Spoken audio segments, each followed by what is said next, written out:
With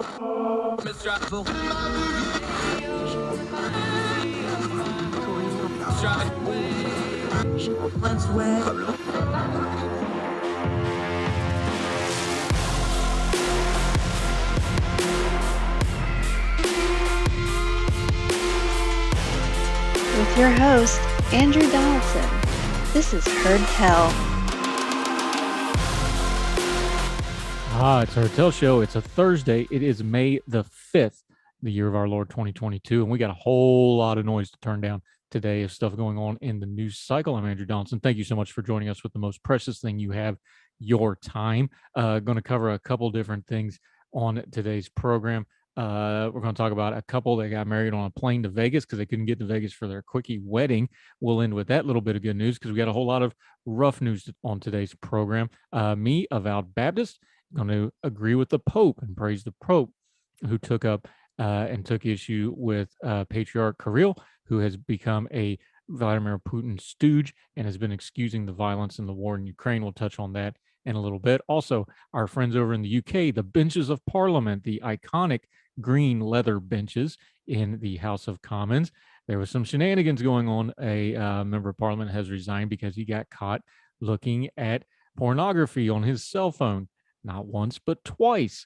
We'll cover that story in a little bit. Great guest today. Joe Zamanski returns to the program. Our friends at election-daily.com. They are invaluable in this particular election season. They do great work. Joe joins us. We're going to break down the results in Iowa and Indiana from on Tuesday night, and we're going to look ahead to all the other primaries through the rest of the month of May. But real quick first, we want to touch on abortion. It's been on everybody's mind the last couple of days since the draft copy of Alito's ruling on abortion. We don't know where that story is going to go. We're going to continue to cover it, of course.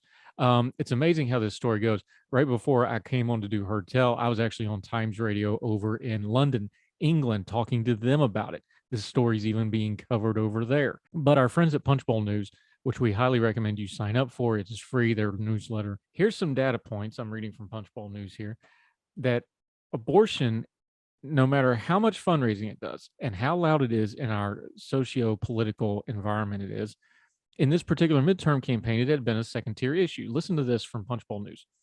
Only one Democrat running for Senate had aired a television ad mentioning abortion. That's Morgan Harper in Ohio. Just 19 total ads had ran in the Senate this year on the subject of abortion altogether.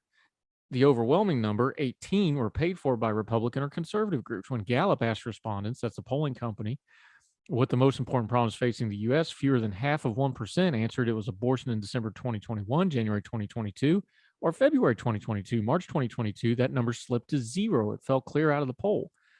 The AP NORC pollsters selected 11 issue areas in December 2021 when surveying respondents on what problems they would like the government to work on. Abortion wasn't even on the list. In our very own February canvas, this is Punchbowl News, just 8% said abortion would be a top focus. That's of the Hill Eights, people that actually work in Congress. Biden barely mentioned the issue during his State of the Union address, a bill to codify Roe. We talked about this on yesterday's program. They're talking about we're going to codify Roe. We talked about why that ain't going to happen with a 50-50 Senate. And it garnered only 46 votes in the Senate on February 28th. All that's changed now, however, reading from Punchbowl News. The big question is by how much, and what will the final decision look like in the Mississippi 15-week abortion ban case at the center of the controversy? That's Dobbs versus Planned Parenthood. Can Democrats use the shock and anger felt by abortion rights supporters over the looming Roe ruling to turn around what's been looking like a dismal cycle for them? And then Punchbowl News goes through to talk to various folks about what they think about this and whether it will. I have doubts that it will. I think it'll drive fundraising and engagement, as we were talking to our friends over in the UK a little bit ago about. You can find that on times.radio, by the way. When I was on with Caleb McDonald, appreciated him. It'll drive the fundraising and engagement. Will it actually change votes at the poll? The thing about abortion is it's so polarizing that pretty much everybody has their mind made up on it one way or the other. I suspect it won't be the biggest issue. I suspect the economy still will be. I expect there will be a little foreign policy like the war in Ukraine, but mostly this is going to be an economic and a political midterm election like most midterms are. Is abortion going to creep in there? Maybe in the primaries especially. We've already seen fundraising numbers go up for the Democratic Party. We saw a slew of fundraising for Planned Parenthood. but it's still the economy's stupid. So no matter how loud the abortion issue gets, is it going to show up at the ballot box? Probably not. And as we talk to our UK friends, remember something: when this ruling actually does come out in June, or whenever it does come out, this is the end of the middle of the beginning again. All these lawsuits for all the 26 states that have rules on the books that will take effect once Roe goes down, those will all be litigated. Lawsuits are already written, ready to go. In other words, we're going to start this process all over again. We've spent the last 40 plus years legislating and legally debating abortion.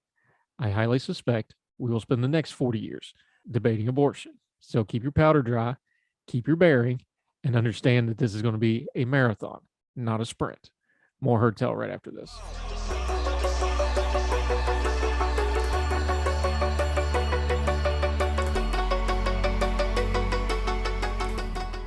Welcome back to Heard Tell. Okay, it's not often when you talk about people getting in a good zinger or one-liner in trash talk that you put the Pope at the top of that list, but he managed to do it. Full disclosure, I'm a Baptist, but all credit due to his holiness. Pope Francis said in an interview, this is from theweek.com, that he told Patriarch Kirill, that's the leader of the Russian Orthodox Church, we've been highly critical of him, we've covered him, how he has been giving spiritual, pseudo-spiritual cover for the war in Ukraine. We'll talk about that some other time. Francis told the Italian newspaper, the leader of the Orthodox Russian Church, not to, quote, transform himself into Putin's altar boy, end quote. The first 20 minutes he read to me with a card in hand, all the justifications for Ward, Francis said. I listened to him and I told him, I just don't understand anything about this, brother. We are not clerics of state. We cannot use the language of politics, but that of Jesus. Francis also confirmed that the two clerics had agreed to postpone a face-to-face meeting in Jerusalem that had been scheduled for June. It could be an ambiguous signal, the pontiff explained. The Roman Catholic Church, of which Francis is the head, split from the Eastern Orthodox Church. Spoiler alert here, this happened in 1054. Eastern Orthodoxy comprises between 14 and 16 autocephalous, I'm not sure I'm saying that right, self-headed churches, of which Kirill's Russian Orthodox Church is by far the largest. This week, before his Zoom call with Francis, Kirill, a close ally of Russian President Vladimir Putin, described the war in Ukraine as a metaphysical struggle against a godless international order based on excess corruption and, quote, gay parades. Francis has repeatedly called for peace in Ukraine, as we have covered. This is all nonsense. This is somebody who's completely in the pocket of the dictator Vladimir Putin. He's giving them an excuse to wage an aggressive war that is murdering, killing, and damaging cities, killing thousands of innocent civilians. This man is godless in every sense of the word. He hides behind his robes, vestments, and hat. He is evil. He is wicked. And if not in this life, I would hate to be anywhere near the judgment that will be coming for him, for the blood that is on his hands. Good for Pope Francis for pushing back against this despicable human being. I don't care what his fancy title is or the religion he claims. His actions tell me what he is about, and he is about not the work of any God that we recognize. More Heard Tell right after this.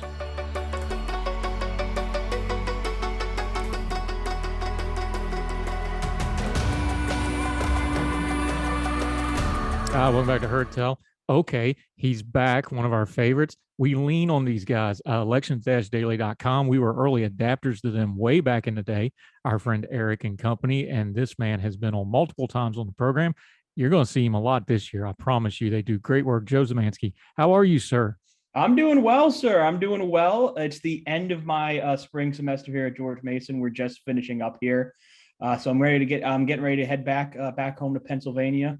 By the end of this upcoming week, I'm getting ready to head back home to Pennsylvania, where there's going to be a lot of stuff happening there. But I know we want to focus on another key Midwestern state today with their big primary last night in Ohio. Yeah, you'll get home just in time to vote, won't you? Yeah. Let's talk about Ohio. It was a marquee matchup for all the wrong reasons. Let's start with the Senate race. Back home where I come from, we call that a big old hot mess. Our British friends would call it an omni shambles.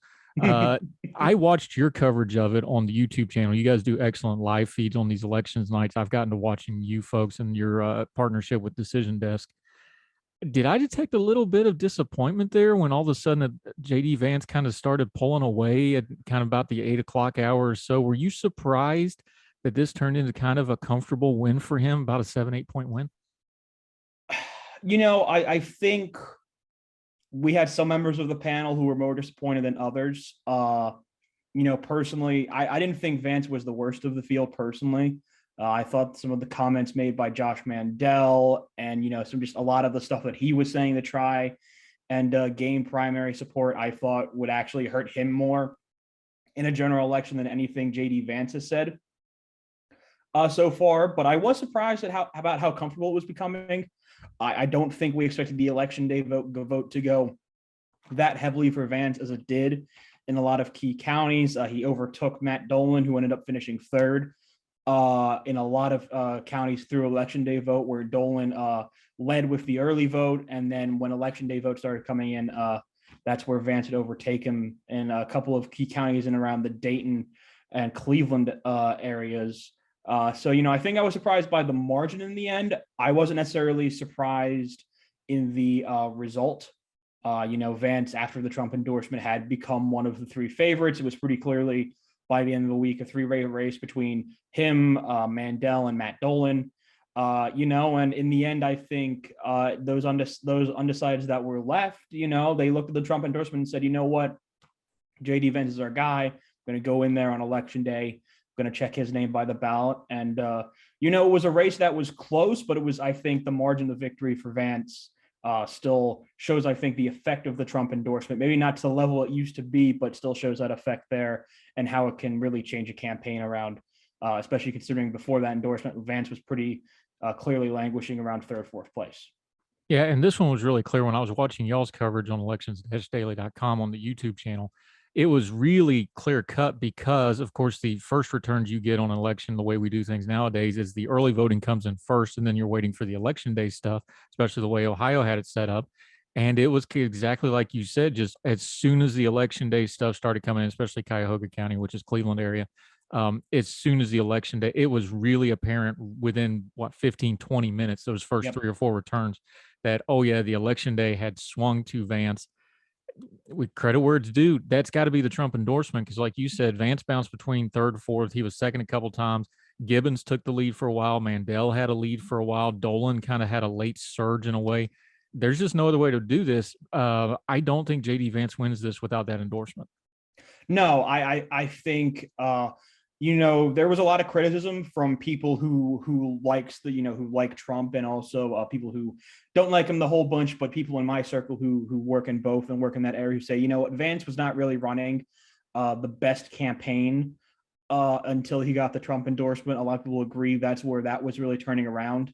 Without that endorsement, if Trump endorses someone else like a Mandel or a Gibbons, or if he had stayed out of it completely, I don't think JD Vance is the nominee currently, but that's not the world we're living in. And it shows, I think, the extent that the Trump endorsement works currently. And I think it shows how important it is in such a split field like we had in Ohio. I mean, we can't forget Mike Gibbons still got around 13% of the vote as well, which is not in such a highly competitive race. It's certainly not a a bad number, and it's not a number that didn't have an effect on this race. Yeah, Vance won with about 32, 33%. That'll get refined upwards. Let's call it 35-ish. That's not exactly a ringing endorsement, but it's a split field, like you said. Okay, let's preview the race. Tim Ryan won very comfortably. He won 70-30-ish.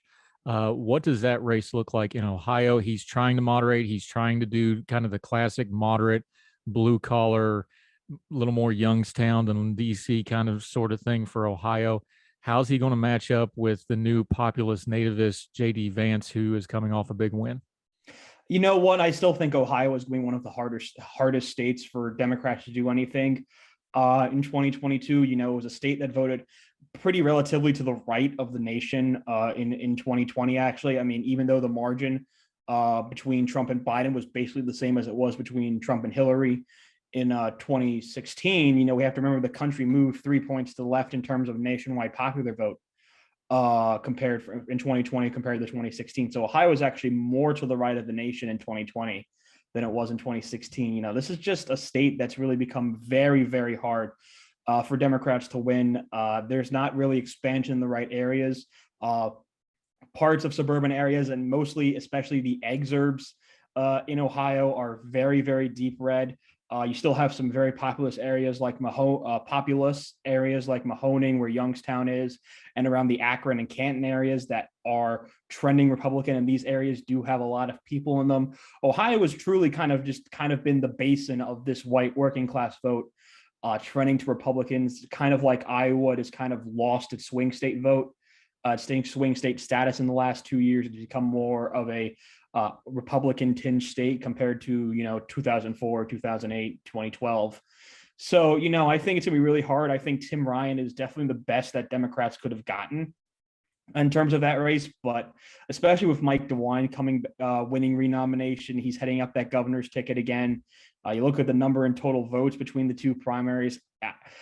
I just don't see it in Ohio. I think Vance wins relatively comfortably, probably around 8 to 10 points. I think Ryan I think does overperform the margins that I think we could see in the governor's race, but I think it's going to be very, very hard for him to pull out a win. And the fundamentals are really just not there for him. Yeah, I mentioned Youngstown on purpose because Joe Zamanski from Elections Daily joining us. I mentioned Youngstown on purpose because I know you guys, you love your numbers and you love your swing counties. Mahoning County, which is Youngstown Alliance, that's one of the biggest swing counties in the country. They went Obama, huge Trump, huge back to Biden. Eye-popping numbers, 30, 40-point swings. Isn't that indicative of just how volatile Ohio has been over the last few years? And is that where you start talking about, man, I don't know if Tim Ryan can keep this to single digits or not unless JD Vance shoots himself in the foot? Yeah, I think that's really gonna be the issue. And this is where why I do think that actually Vance was a better nominee for Republicans than I think Josh Mandel was. Vance, as much as he's run in a certain way, we cannot forget is still a very well-educated individual who, is a Yale graduate. This is not a guy who's going to shoot himself in the foot on a debate stage against Tim Ryan. In college, he would have been in that situation. He's gone on book tours before. He understands how to talk to people. It's not a hard thing to see, I think Vance do better. I think it's not a hard thing to see him do well. And I really do think that, we Democrats are kind of overestimating the idea that Vance is going to somehow underperform compared to the norm that we're starting to see in Ohio. I think that's actually kind of an overrated statement compared to some of the analysts. Now, I would ask you about the Ohio House races, except we didn't have any. We only had one or two because the maps got hung up in court. Is this something we're going to be seeing in other states? I know a couple of years ago in North Carolina, we did 3 elections in 18 months because of the court rulings on maps. Are we going to see this in other places going forward? Because a lot of these states, there's still some court holdups. This is probably more dramatic in Ohio than some of these other states are going to be, but is this something we still need to keep an eye on? Well, yeah, obviously, while Ohio, by basically sheer force of refusing to listen to the state Supreme Court, did get their House of Representatives elections to their congressional maps and their congressional elections going last night. But their state House and state Senate races, unlike Indiana, were not able to be completed because those maps still have not been passed yet. We're going to see this problem kind of probably come up in New York, where it looks like they've pushed back congressional and state Senate races back to August. But right now, it seems like they're going to keep their statewide and state assembly races in the earlier date because of court orders there so far. This is a possibility in Missouri. This is a possibility maybe even in Kansas, where we're still playing around with court and map issues. This is not an issue that's gone away, surprisingly, as this issue's become much more bloody in the way of redistricting. It's not something that we've gotten rid of yet. So New York really is kind of the state to watch right now, where we could see, again, separate elections for key races within the summer time period. So, it's certainly still something that's going on. And, it'll be interesting to see if it happens anywhere else. Yeah. You mentioned Governor DeWine won very comfortably. There were some protest votes, but that race was not in doubt. Nan Wally will match up against him. It's former Dayton mayor. What line do you put on that? Is that pretty much safe? Is it lean? What do you think for the Governor DeWine? I think for Governor DeWine, it's pretty safe. He's had some issues with as we saw last night, he did get under 50% of the total vote last night because of other candidates involved in the race. His margin of victory was around 20 points, I believe, over Jim Renacci. in that race. I think DeWine is fine. Most people believe DeWine will win comfortably. Republicans, they may have been frustrated with him, but they're not very likely to be so frustrated with him that they vote him out, or don't go the vote for him because they're going to be turning out for other races. DeWine's popular. He's just kind of the similar model, I think, of Rod Portman in 2016. He's going to be very hard to beat. Nan Whaley's not a bad candidate, I think, by any means. She's been seen as as a rising star, but I think her place in the future could be potentially in a Dayton-based congressional seat if a fair map is drawn. I don't think it'll be the governor's office. We have this currently rated as safe Republican, and it's pretty hard for me to see that changing. All right, there was an undercard election that is more Twitter famous than in real life famous, but you and I are Twitter animals, so we're going to talk about it for a second. Nina Turner, this was a replay of the special election. A lot of people thought this would be closer than it was. She is a Bernie Sanders AOC in that vein of progressives, and she got absolutely trucked. 70-30 type of split in that. I don't even know how to really explain that because I didn't think she'd win, but I didn't think it was going to be that bad. Is this one of those Twitter ain't real life moments for our progressive friends of like, okay, you can't just trot people out? And I bring it up because I thought your co-host made an excellent point on the broadcast on Elections Daily last night. She didn't run any TV ads. She just tried to do turn out the vote stuff. That model just ain't going to work, is it? Yeah, it was the same issues that we saw on the special, multiplied by 10. Brown with the incumbency now, she hasn't had any type of scandals or anything. There's been no problems with Charlotte Talbrell as a congresswoman in Cleveland. Turner probably lost some area that was good to her in the Akron area under this map. This seat is now just entirely Cuyahoga County and Cleveland.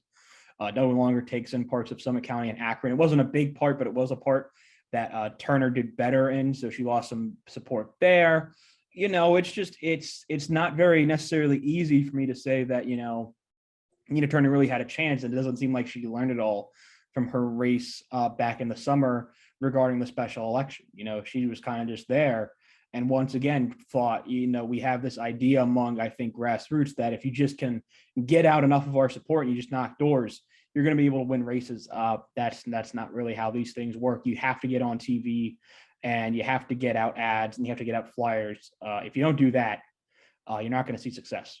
Yeah, Joe Zamanski, Elections Daily. They do great breakdown work. Make sure you go to elections-daily.com. All kinds of great stuff.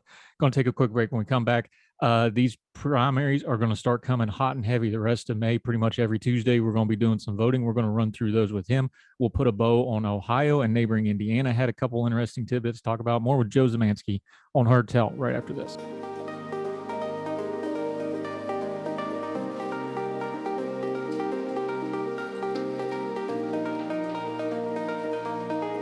Welcome back to Heard Tell. Joe Zamanski still joining us, elections-daily.com. He does great work over there with them. Highly recommend them. Been with them since they first started out, was with them when they got shut down in the middle of an election. We talk about that some other time. They've bounced back. They are now partnered with Decision Desk HQ. They're big time, but good guys that just kind of said, hey, we can cover elections better. And they go out and do it. Make sure you follow and support them. Okay, real quick, we talked about Ohio.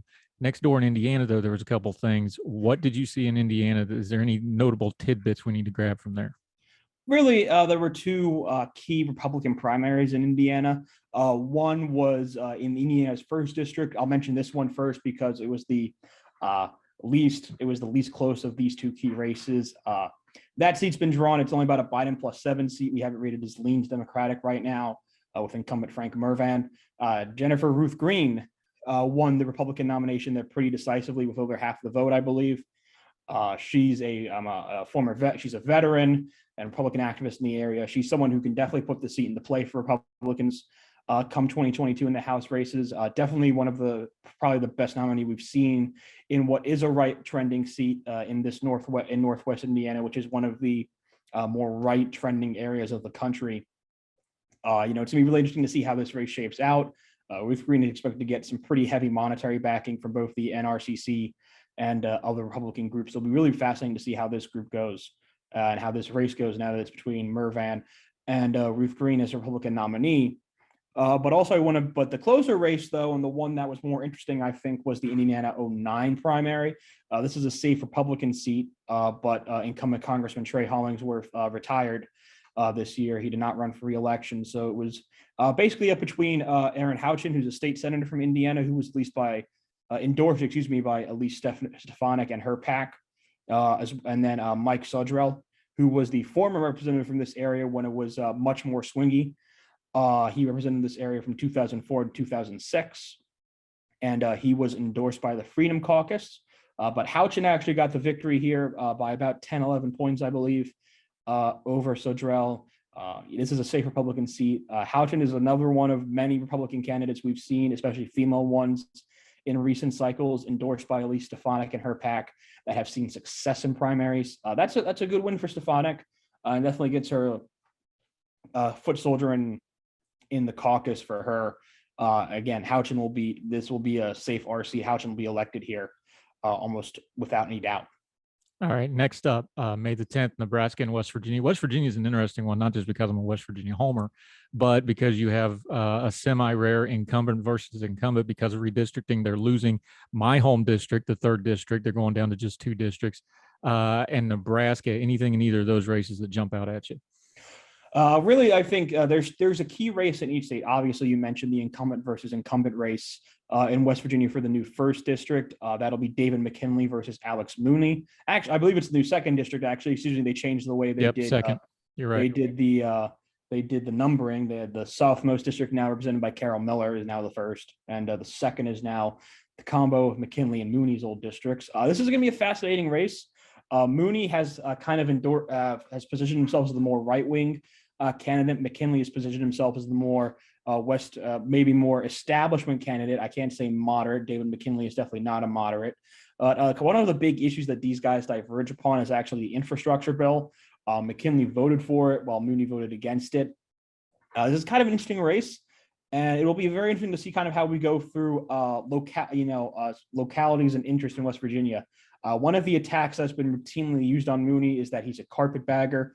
He was actually a state legislator in Maryland for quite a while before deciding to pack up his things just over the border between Maryland and West Virginia to get over to become a congressman in 2014. Mooney has actually routinely underperformed, considering the numbers in his congressional seat, actually probably compared to what a generic West Virginia Republican would do.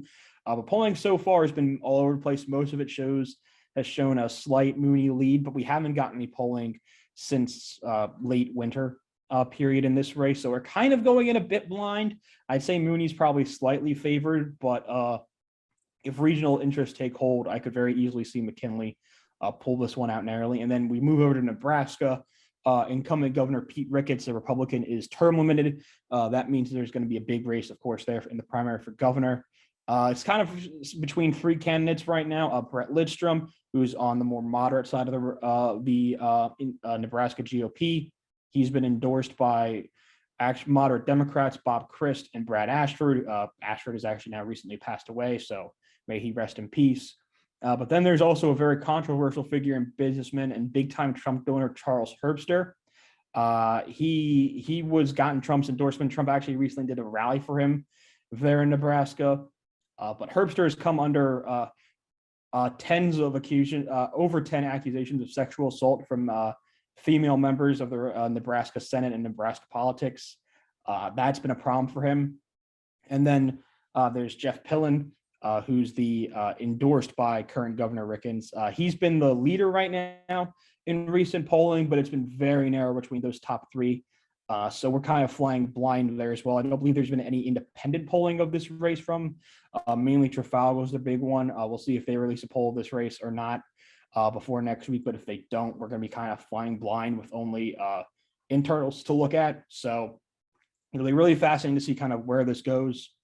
That one and the McKinley versus Mooney primary are by far and away the 2 to watch on May 10th, which is kind of a nice little amuse-bouche pre-starter to what we're going to get on May 17th. Yeah, and May 17th, Idaho, Kentucky, and Oregon. It's nice that they're coming to play, but let's be honest here, the 2 primetime mainline election North Carolina and Pennsylvania. I know you're salivating over Pennsylvania because that's your backyard, but start with North Carolina. This is another one of those. Trump came out, he endorsed Ted Budd. I actually interviewed him a couple weeks ago for radio. That really upset the state party. Kind of what you're going to hear about from Ohio, same thing. Really upset the state party folks when he did that. He didn't tell them ahead of time. He just picked Ted Budd. Ted Budd looks like he's in position to win that race now. North Carolina, big deal. And then, of course, Pennsylvania is really a mess, and that's your backyard, so you can tee that one up for us. Yeah, well, starting with North Carolina, there's really going to be two key primaries to watch. Actually, three, I think, should be mentioned. Number one is, of course, the Senate primary, but it does seem like we've seen Ted Budd start to pull away. Budd started campaigning more. He started putting more ads on television. He's starting to pull away from former Governor Pat McCrory, who's, to my knowledge, trying to kind of desperately gain some last-second attempts here to get over Budd. Doesn't seem to be working. I've personally, from my own personal opinion, I always kind of thought that I would like Budd more than McCrory, just because Budd is kind of your typical generic Republican. In North Carolina, does well. McCrory has a history as governor. He's got a pretty big legislative record there, and he also lost in 2016 as Trump was winning the state in that governor's race to current Governor Cooper of North Carolina, who's a Democrat. So, there's questions there, I think, about McCrory and electability and maybe would he put deceit into play. I think Budd is a decent enough favorite right now.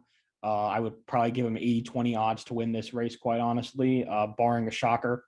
It would be pretty hard to see Budd not win this race. And then I think really the other key one is North Carolina's new 13th congressional district, the primaries there. That's the new competitive seat in the Sandhills area through the redistricting process. That'll be a very fascinating one to watch. Bo Hines is the Trump-endorsed candidate there, but he's come under a lot of accusations about carpetbagging. People said he ran a poor campaign. Again, a race we haven't really seen a whole lot of polling there for a race that's only there in 2 weeks. Again, kind of flying blind right now. I don't really know who's going to be the favorite there. But it's also a fair thing to mention right now, North Carolina's 11th district, Madison Cawthorn, who's had what someone probably call last 2 weeks of hell from April. He's had just felt like scandal after scandal came out about Cawthorn, as Tom Tillis has put a lot of energy into State Senator Chuck Edwards' campaign to try and knock off Cawthorn. That's definitely one to watch. Still, Cawthorn has lost ground in polling, it looks like, compared to where he was previously before Tillis started gaining support for Edwards. That one will still be interesting to watch, I think, come May 17th. Yeah, Cawthorn got code-redded by the Republican establishment. There's no doubt that they've decided to run him off because he's got one or two decent primary challengers that anybody would take over him. Also, maybe more stuff coming out on him soon. All right. Try to contain your excitement. The Keystone State, Pennsylvania. The Senate's up, the House is up, the governor's up. Let's start with the Senate. Does anybody really have a good handle on what's going on in this Senate race? At this moment, there does seem to be three candidates right now to watch. That's the Trump-endorsed candidate and Dr. Mehmet Oz, the famous TV host, David McCormick, a businessman from the Pittsburgh area, and Kathy Barnett, a conservative commentator from Montgomery County. This is going to be a really fascinating race to watch here. Oz has the Trump endorsement, but he got that relatively early. He got that back in early April. Polling since then hasn't really shown him pulling away. Hopefully, we're going to see some Trafalgar results from the state of Pennsylvania soon, hopefully before the end of this week. We've been told there's a poll coming in both the GOP primary for Senate and for governor. So hopefully we're going to get some more accurate results soon. But the real issue I would have to say right now is that Oz, probably just because of that Trump endorsement, has a little bit of that favorite. But it's certainly not a closed deal. There was certainly some anger among Republican base conservatives because Barnett is kind of running on this three-way ticket with controversial figures in Doug Mastriano and Teddy Daniels. They're kind of running as this three-way ticket, so Barnett has that kind of groundswell of support. But Oz still has the Trump endorsement. That's still probably kingmaker. McCormick is certainly still a player. He's the only one that comes from the western side of the state. Pennsylvania in primaries has a history of geographic voting because we put counties next to people's names on the primary ballot. So that's going to be key there too. Still certainly a race to watch. We're going to skip down to the 24th. Alabama, Arkansas, the Texas runoff for Attorney General. That's the George P. Bush versus Ken Paxton. That'll be something to pay attention to for a couple of interesting little side points, because you have Bush dynasty versus sitting under indictment. That'll be a fun one. But let's be honest. The headliner there is one of the races. I've called this the race to watch in the midterms to kind of tell how all this is going to go, especially when it comes to the involvement of one Donald J. Trump. Georgia. This is going to be a very interesting race. They've got the Senate, the House, the governor, attorney general, the secretary of state. Of course, all that goes back to those Georgia runoffs and all the mess that went on there. Let's start with governor. Trump came out and endorsed Perdue. Perdue is getting run off the board by Governor Brian Kemp. That race looks like it's over. Yeah. In fact, post-Trump endorsement, we've rarely seen this Republican primary. So this is where some people are wondering how much effect the Trump endorsement is having in places that have been more typically Republican versus places that have gone Republican in the Trump era. So this is where we're seeing the difference between a state like Georgia and a state like Ohio and the primary voters there. Since that Trump endorsement, Perdue has actually fallen in the polling compared to where he was pre-Trump endorsement. That's because of two debates where Perdue was routinely outclassed by Brian Kemp. Kemp, has just really, I'm repeating myself, but he just outclassed Perdue in both debates. Since then, Kemp's been routinely polling around 55 to 58% of the vote, which would get him through the runoff position here for that primary here. That would be a big deal. That would put him on the level of Herschel Walker, who seems pretty in that GOP Senate primary, seems pretty likely to avoid a runoff. It seems to have always been likely to avoid a runoff right now. But that if Kemp is a clear winner, that could have effects down the ballot, really in every place except the Secretary of State's race, where it does seem like Brad Raffensperger is going to finish second to Congressman Jody Heiss in that primary, and then likely losing the runoff, one would say. Yeah, but to his credit, though, he was supposed to be DOA and not get 3 votes in the whole state. Yeah. He's made that race competitive, which is interesting enough, but talk about that some other time. All right, the other piece of this, you just mentioned Herschel Walker. This will be Senator Raphael Warnock. He's actually the junior senator from Georgia just because he ran in the special elections. It's funny how these things work out. This is really, really close to when we did this in the Georgia runoff. That race got ugly. It got personal. Walker is up by a couple points in most polling. Once this goes to head-to-head, how do you see that race shaking out? Same as 2020. It's going to get ugly. It's going to get expensive. We forget that Georgia in those runoff periods in the span of about a month, we saw about 500 between the two runoff races for the Senate. We saw about $500 million in spending on these races, which, I mean, come on, that's $500 million. That's a crazy amount to spend on even two things. That's a crazy number to spend. It's going to get nasty. It's going to get expensive in Georgia. Atlanta's an expensive market. There's a lot of media markets you have to target across the state. It's going to get nasty. It's going to get expensive. But there is kind of this wonder if we're going to see that swing back in Georgia, either in just heightened Republican turnout in the rural areas and maybe a slight swing back in some of those Atlanta suburbs. We forget that Georgia was still a very, very narrow state in 2020. It's going to be interesting to see how people perform in this race and how Walker performs against Warnock. This is going to be really kind of one of those headliner races for 2022 for sure. Yeah, we were talking to our friend Jason Downey just a couple of episodes ago.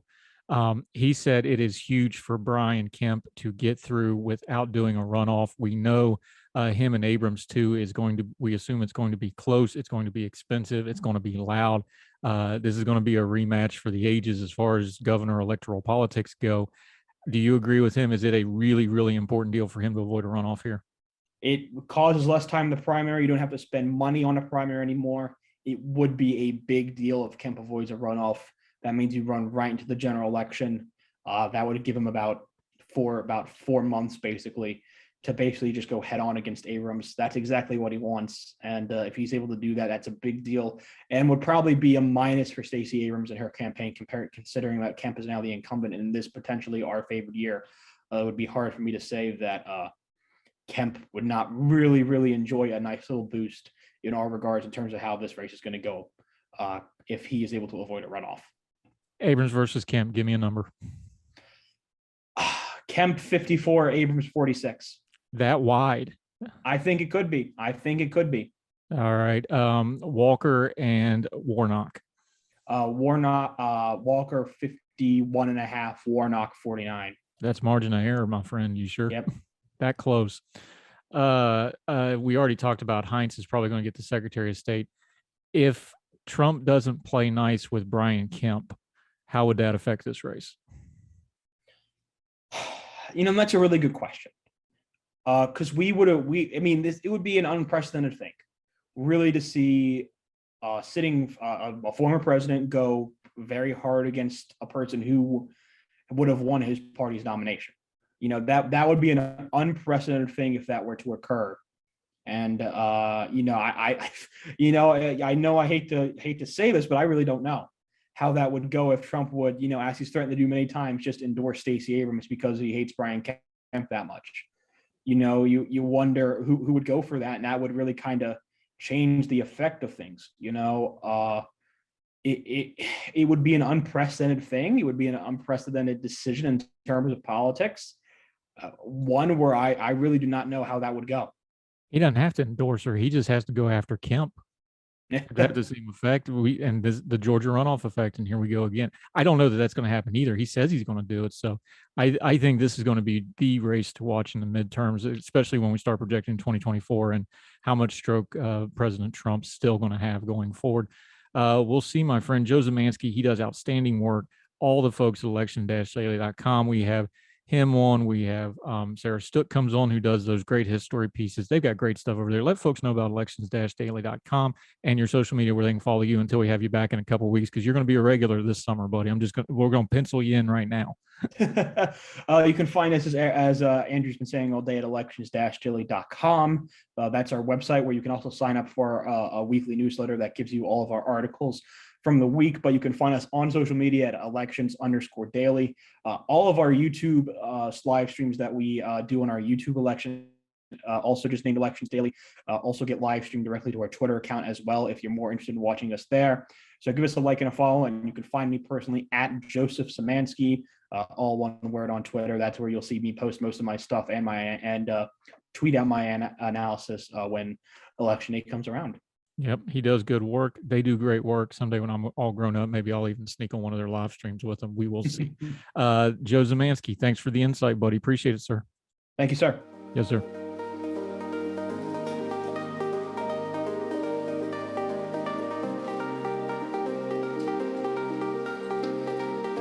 Let's go over to the UK. Our friends in the House of Commons, Parliament, the benches, those famous green benches you can watch during PMQs on Wednesday, like I frequently do.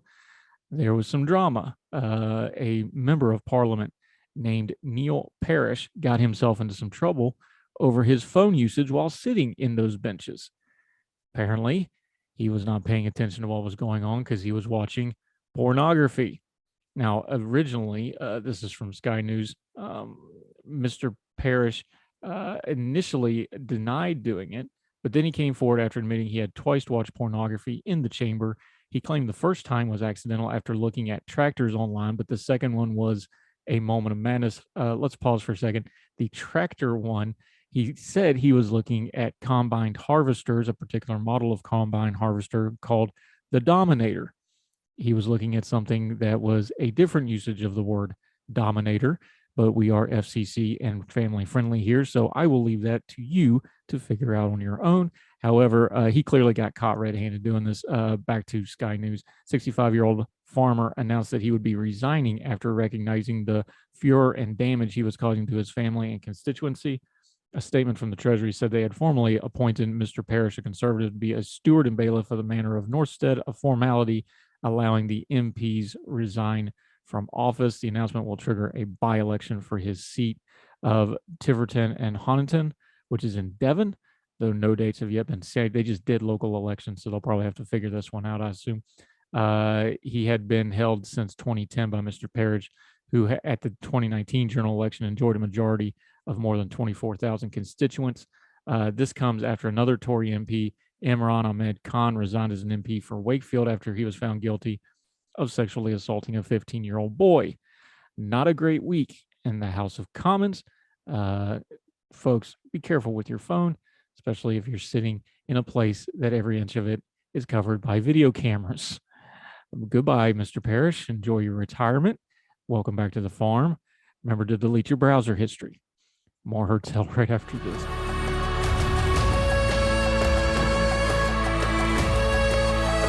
Welcome back to Heard Tell Show. Okay, let's do some good news real quick. The couple from Oklahoma City was trying to get to Vegas to do a quickie Vegas-style wedding. The only problem was the airlines were not participating. This is from Fox 5 Vegas. On Sunday, April the 24th, Pam and Jeremy were fully dressed to travel. The company had a layover in Dallas. While at the DFW airport, their flight kept getting delayed until it was finally canceled. And a man named Chris, who was on the same canceled flight, approached the couple at the gate, told him he was an ordained minister, offered to help, and all three rebooked a flight on Southwest Airlines to Dallas Love Field, 20 minutes away. And they barely made it onto the flight. But once the pilot found out he was on board to help the couple, and he asked, this is a quote, "So are you two trying to get to Vegas, get married?" And we said, "Yeah, but we're trying, but we don't think we're going to make it. So we're just going to go ahead and get married on this plane." He says, "Really?" "Yeah." And it was like they'd done it 100 times. Everything fell into place, said Pam. That would be the bride. Flight attendants hung toilet paper streamers and created a sash made out of pretzel snack bags sewn together with cocktail picks for Chris Mitchum, the ordained minister. Once we got to the cruising altitude and we could get out of our seats, we had the wedding. Pam said passengers pressed their call buttons to light the aircraft as Pam walked down the airplane aisle. Everybody's cell phones turn on and their lights are on, and it just lights up. And it's this almost magically, oddly walking down this aisle with all these lights and phones and people taking selfies and music. And we got married at the front of the plane. Passengers volunteered to help. In the very back of the plane is a wedding photographer, and she says, "Would you like me to take some pictures?" And we were like, "Yes, of course." Another passenger in front of us, in the row in front of us, said she had one little donut, but you can have it. You could always cut it in half, I reckon. So this will be the wedding cake. So we fed each other a piece of the donut. Probably the most touching thing, she also had this little spiral notebook, and she ripped out the pages she had written in and then wrote "wedding guest album" on the front for our flight, and it got passed around to the entire plane. So many people wrote sweet, nice, kind messages. Afterwards, we got to read it, and we got choked up, and I couldn't even read them out loud. They were so sweet, said Pam. Chris mentioned the ordained minister is also in broadcast, luckily, and was able to shoot the whole thing in 4K video, because of course they did in the year of our Lord 2022. Couple Danced to Marry You by Bruno Mars. The corporate culture on Southwest Airlines allows their employees to be flexible to adjust on the fly and do what we can do to make the passengers happy. And it was an experience that anybody on the plane would never forget. They're grateful for the crew and grateful for Chris, the stranger that made it all happen. The couple invited Chris to attend their destination wedding they are planning for Cabo this August. Rule of thumb, if you can marry people, do it. You might get a trip to Cabo later on. What a great story. That's only a 20-minute flight. I'd love to see what they were doing if you were flying from the U.S. to like Australia or somewhere where it's a 20-hour flight. Might be a little different thing. But God bless them. All love and support to the happy couple. That'll do it for Heard Tell. Make sure you're subscribing however you're listening on any of the podcasting platforms or on YouTube. Again, the listens, the downloads, the views, they go up and up and up, and that's all because of you. Thank you so very much. We are so appreciative of you, the smartest, best audience out there that joins us for all our adventures and turning down the noise of the news cycle. So until we see you tomorrow for even more Heard Tell, we're going to finish this week out strong. We hope you and yours are well wherever you are, across the street and around the world. We hope you're well. We hope you are well fed. And we'll talk to you tomorrow for more Heard Tell. All the music on Heard Tell is provided under a Creative Content license from monstercat.com.